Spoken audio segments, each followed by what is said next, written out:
You know, some people really, really have a desire to be on TV.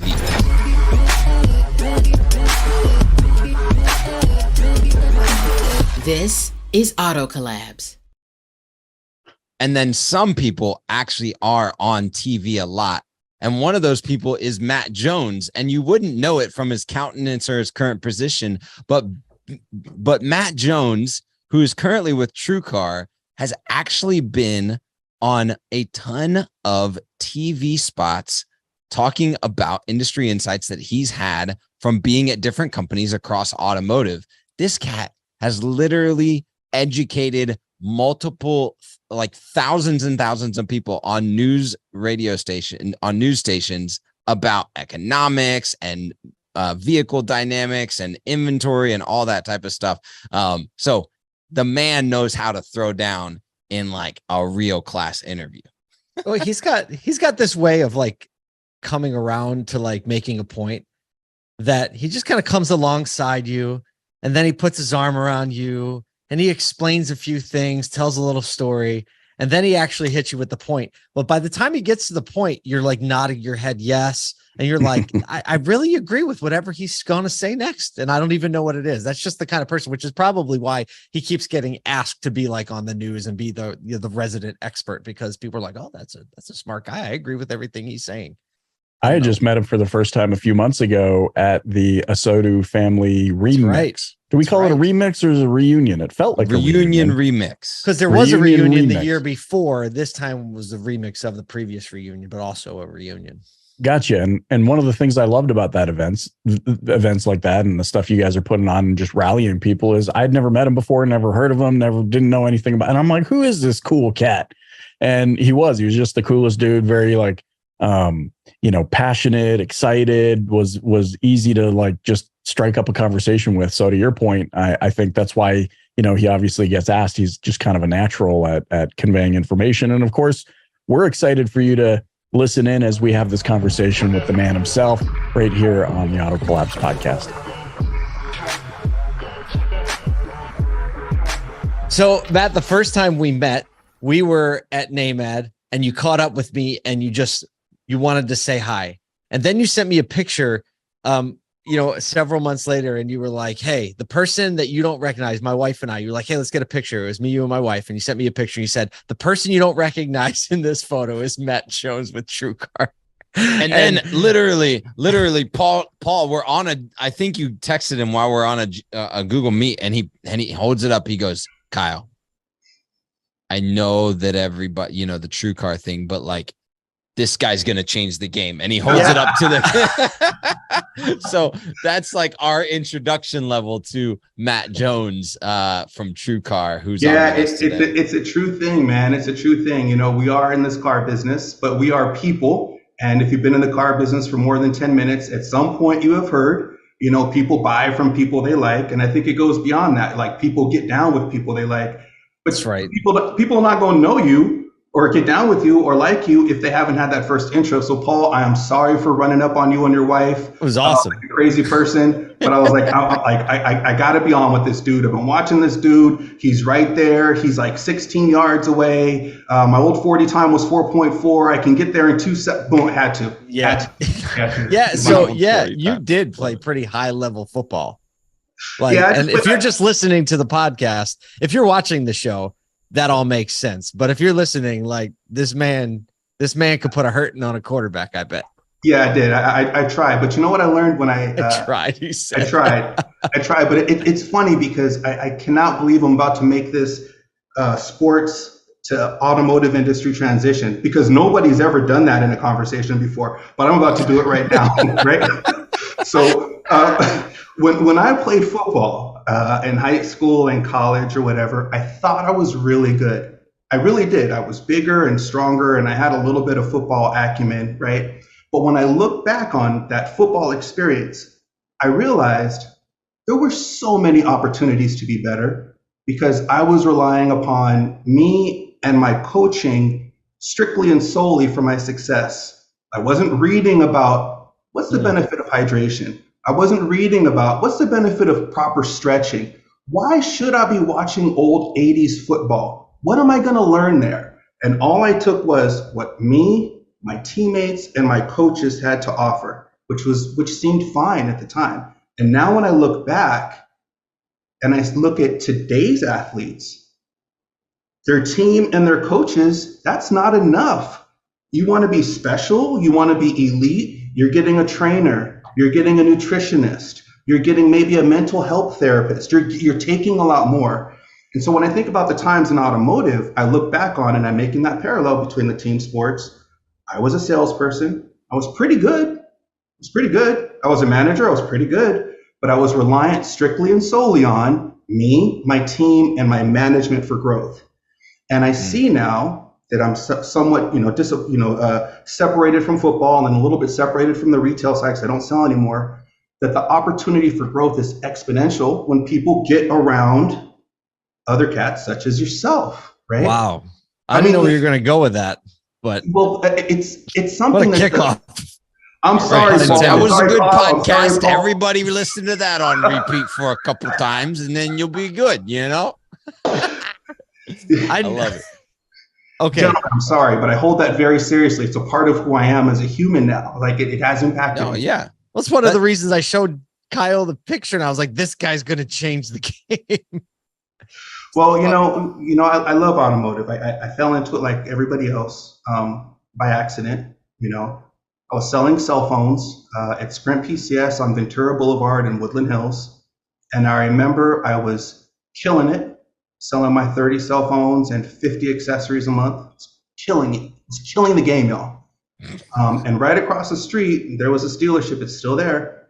And the salesperson came across the street and he came to buy a cell phone from me. And we had a little negotiation back and forth over the $250 Sprint cell phone at the time. And my man said something to me. He's like, "Can you give me a deal?" And I said, "No, this is the price. If you want something that's less, No. buy the one that's less," right? Because you don't negotiate the price of a cell phone. You can't, right? Unless you're a car guy. Well, no. I'm saying on my side, I had no control. We couldn't take off a cent. Like we literally couldn't take it off, right? And so the guy says, hey, maybe you'd be good selling cars. I was like, selling cars? You crazy, man. I'm you know how much Sprint pays me? I'm gonna make like 40 grand this year. You crazy? I am not. Get out of here with that.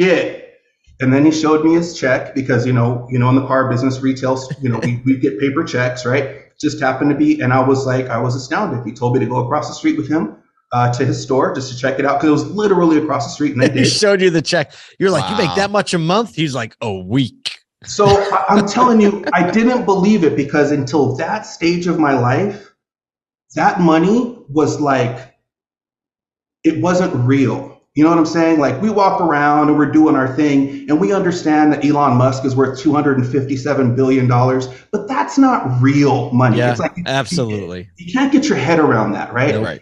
And so the man's check that he had in front of me, and this cat was, 5 years older than me, working, breathing the same air as me, right? I was like, I have to go check it out. Mm-hmm. And he introed me into the car business. Otherwise, I don't know if Sprint still has retail stores, but you know what I'm saying? If that person hadn't saw somebody and grabbed me, my whole trajectory would have been different. And so again, it's like, how do we impact each individual person and maybe show them something that they didn't see or they hadn't been exposed to or they hadn't considered to make it a little bit better? And so I am trying to help change, but the game a little bit, but from a position of what have you not thought of? Yeah. What have you been doing in your store for the past 15 years or 20 years that has worked, that absolutely works? But what else is there that maybe, that you can add on to that, So I'm trying. It's interesting because I do think a lot of people, when they get in business or when they get in careers, and Paul and I say this a lot, even about content creators or marketers, we say like, you get into whatever thing you're doing and you stop learning.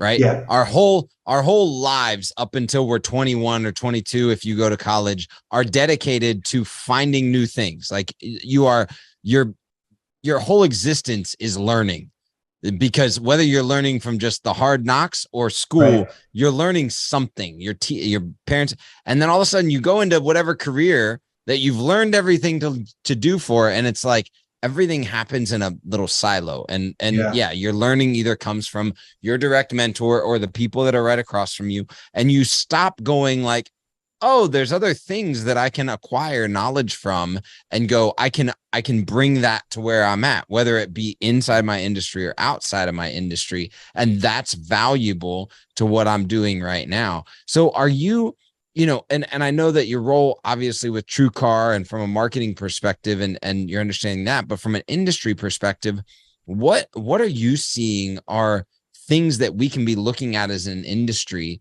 that are maybe outside of our industry, whether it's a salesperson or a manager or anything like that? What are you seeing that we should be looking at or looking toward from outside our industries, try and draw back to understand whether it be employee experience or consumer experience or the way that we, engage in sales? What are you seeing that we should be looking to as an industry to understand better? I think what I see the most of, and probably the first and foremost biggest opportunity, in my opinion, that I see other industries doing, just like as a learning, is actually learning and training opportunities that may come from outside of your immediate org. So I'll give an example. For a very short time, I was a firefighter here in Long Beach, and some of my best friends are firefighters. You know what you have to do in order to be a firefighter? You must have continuing education. You must. It's part of the deal, because the way that a person would treat a heart attack changes. The way that CPR, as we learn more about anatomy, changes, right? So it's not your captain. It's not your deputy captain. It's not your battalion chief. It's the American Heart Association, and you must go there, right? And you can take that across other industries. But a lot of folks that I've seen, we just train internally, or we train with video. So just opening up, our space for learning. The other thing, though, I think that's probably just as important, if not more, is exposure to what's possible. So, when I sold cars, I worked for a big group, actually one of the biggest groups in the country. And then I worked for another group, which was a big group, another one of the biggest groups in the country. Southern California, it's a significant car market, right? Mm-hmm. We had this one dude at our store, or one in our group, who sold 100 cars a month. And then we had another dude at another store who sold like 75 cars a month. But there was like 400 salespeople, and there was nobody else who sold 100 cars per month, right? So the rest of us were like, that dude drinks special water. That dude over there, he's just beautiful. Like, there's no duplicate. You had to give it a reason, right? Yeah. Right. There is something intrinsically, their digestive system works different. There's something different about these people that I can't emulate, right? I get out of the car business. I learned about this Ali Rita cat. I didn't know about it in my store. I wasn't introduced to that guy. I hear about this Frank Canidi guy. I hear about this Janae. I'm hearing about all these people who are selling 50, 70, 90, 100 cars, right? If somebody had exposed me to that as a salesperson, may that have changed my perspective of what's possible, as opposed to this dude who's been sitting in that corner for like 35 years, right? That's why he sells 100 cars, right? But that, you know what I'm saying? So that's what I'm talking about, the exposure. Get me out of the San Fernando Valley. That's where I'm at, right? Or, get me out of that space and let me see what's happening in Indiana. What's going on in Florida? Who is this Brian Kramer cat? That's what I mean, is like getting us exposure. So outside training and then the exposure, I think, are the opportunities that sometimes don't present themselves because we're, successful, We just had a very similar conversation in another podcast interview with a gentleman who's also going to be at a SodaCon named Darren Doan. And he was talking about the metal recycling industry and just people who are used to dealing with big scale, right? Mm-hmm. Like acres and acres, and we're going to level these 5 blocks of buildings. And he said, when you're around people like that, it kind of like teaches you to think like about, you're worried. He's like, he joked, he said, you're worried about, getting a permit for the little like 10 by 10 deck you're building in your backyard. And you're worried that like the railing's going to be an inch or two too low and you're going to get right. And these guys are like rerouting communities, right?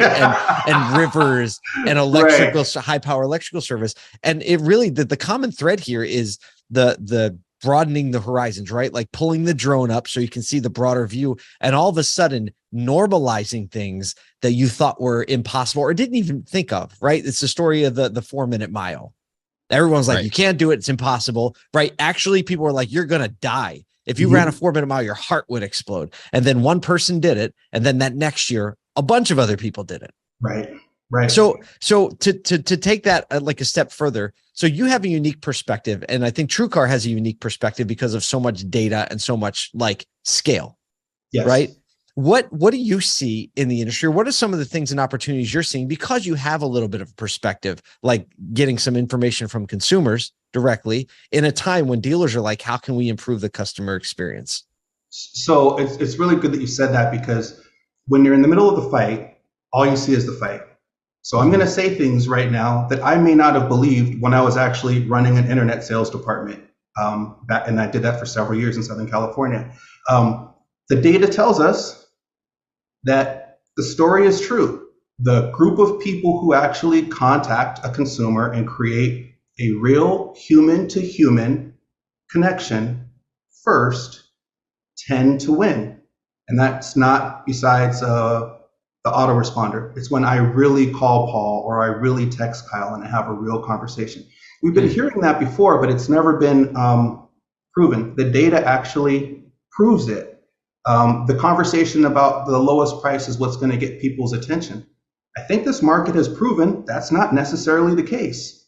It's the relationship and the value that has been proven to move consumers.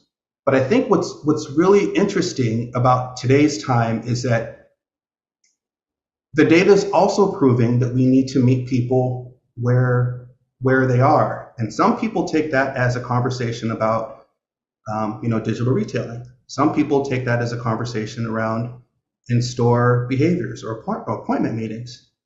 Where a consumer is where a consumer is. It doesn't matter where it is. You meet them where they are. So if we're going to have I don't think anybody who has a brick and mortar would say, hey, you know what? I don't have that much showroom traffic anymore. I'm only going to have one table to do business on. No. You're still going to have a beautiful brick and mortar for the people who come in, right? The people who come on social, nobody comes on social. I'm only going to have one person make a post every 8 weeks. No, people go on social. You have to be prepared to meet people wherever they are. And what we see sometimes is there's a bit of a reluctance. And we've all seen this in the conferences and with people that it's an in-store experience or it's a digital retailing experience, But what I think of is I'm from LA, right? If you're from LA, every third person you know or fourth person you know is either in the industry or wants to be in the industry, right? 10, 12 years ago, there was a big writer's strike. I don't know if anybody remembers that, but a lot of the television writers went on strike, and so we didn't get a lot of television shows. Something sprang from that.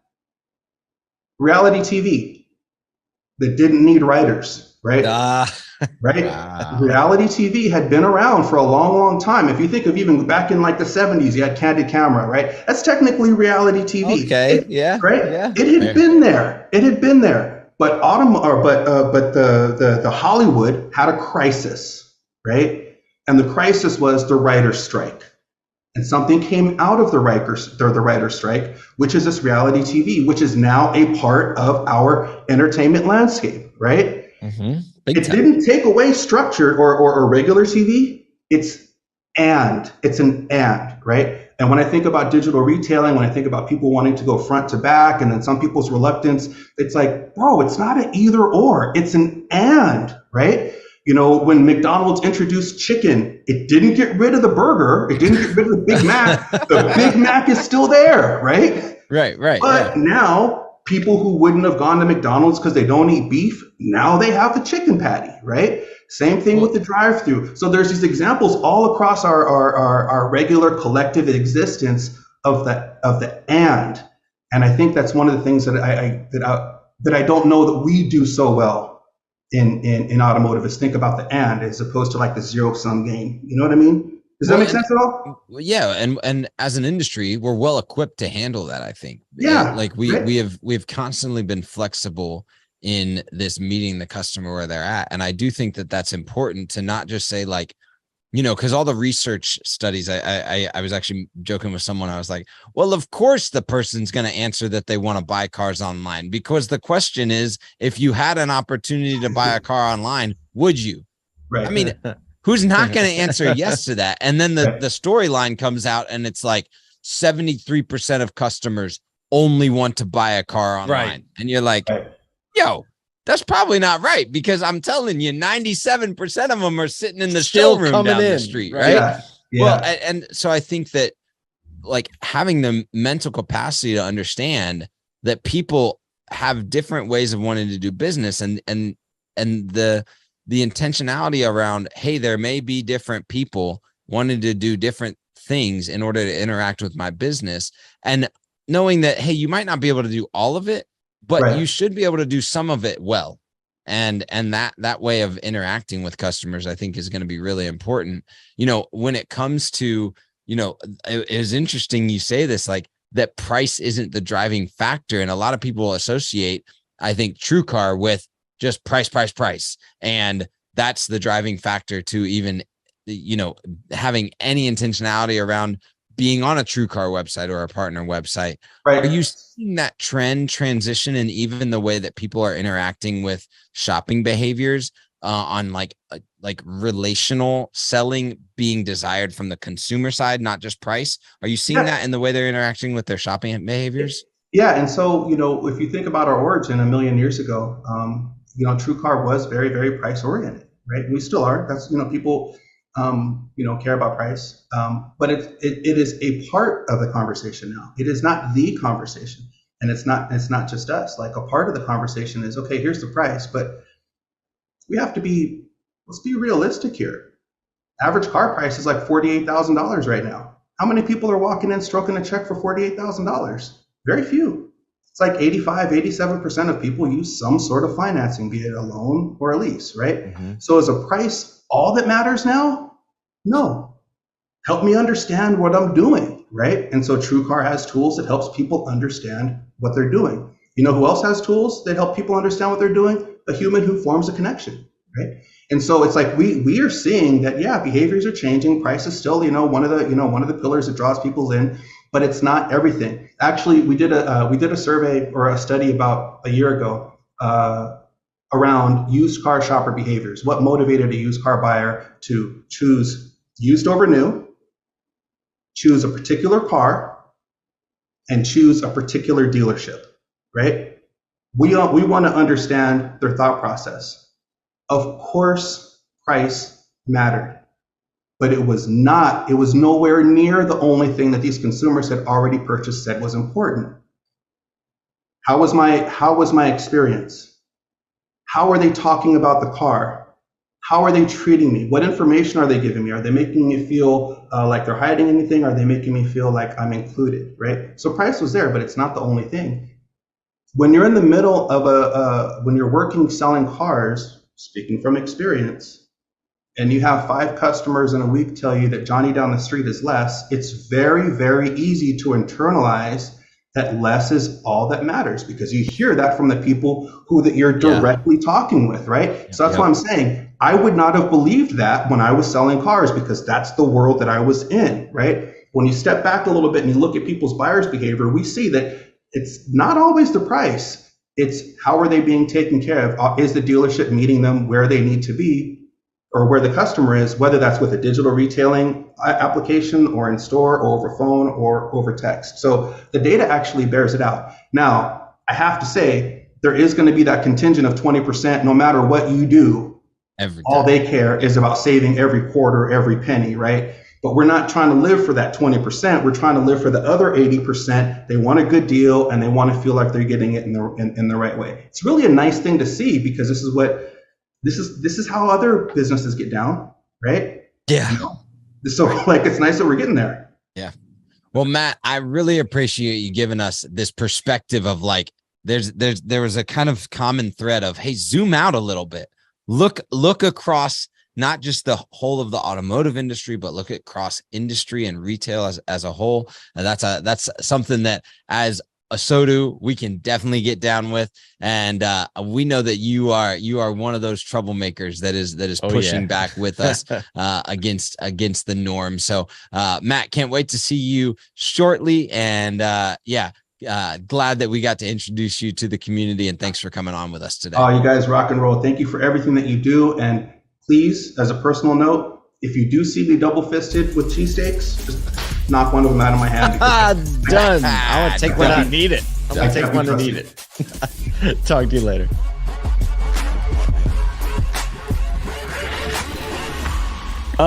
So you learn the guy's a firefighter, and I'm just disappointed that neither of you got his spin on the movie Backdraft. See, that's why we need you. You ask all the hard-hitting questions that people want to know the answers to. No, Like no the movie backdraft Backdraft. questions. The element of, first of all, like all of a sudden you start to think of like LA firefighter, West Coast mentality, like his whole personality starts to come into view a little bit more. Like that's why he seems so laid back, right? He grew up in a different place, in a different zone. But his point about being exposed to things outside the box that you live in every day so that you can see and understand what is actually possible, that is applicable across the board in every area. And it's real. We see so many dealerships and industry partners that have their head down, hands in the dirt, so much so that they don't look up and look out. And the way they do things becomes the only way to do things. And in this landscape, like that just won't cut it anymore. Well, it's interesting to me because I hear a lot. It's like this conversation of that can't be done, or even it's not even being done. That it doesn't exist. And that happens from dealers and industry partners. I'll talk to industry partners that are like, oh no, nobody does technology that way. And it's like, there's actually these cats over here are doing that actually right now.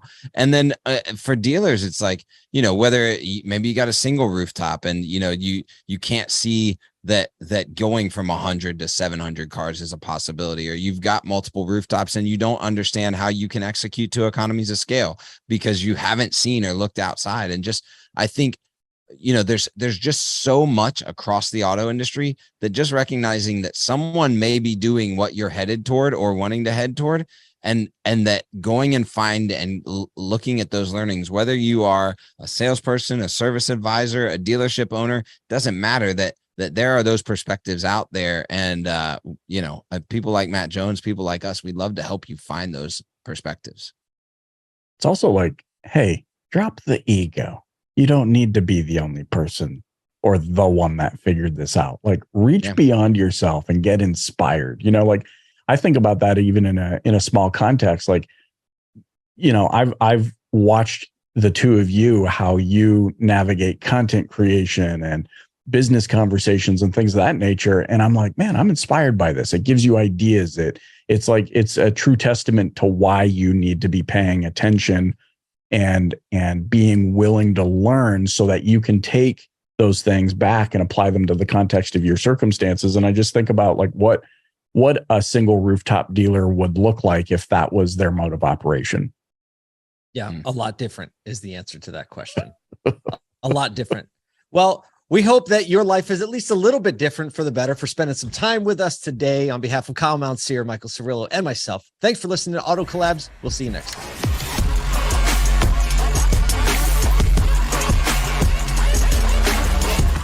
Welcome to Auto Collabs. Why are we recording?